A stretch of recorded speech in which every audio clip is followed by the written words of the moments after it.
Pane, já jsem se vás ptala, jak se jmenujete, ne? Kde jste se poznali? No to bylo u klici s pavianem vlastně. Dobře, vidím, že tohle debata nevede k ničemu. Mohli bychom se přesunout tamhle do toho spacáčku? Mohli bychom se trošku... Jako já nevím, jako, jaký to má smysl, ale jako... Mě vůbec nepřitahujete. Dobře. Vůbec.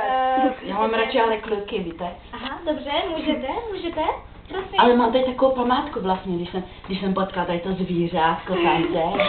Prosím, mohli byste se přesunout? No tak jako Ale proč? Tady si... Ty na mě neču? Ne, tady si lehněte.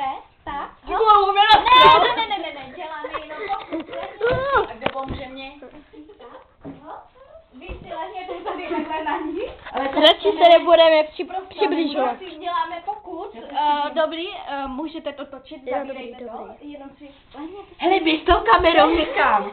Lehněte si tady. Radši se vzdálíme!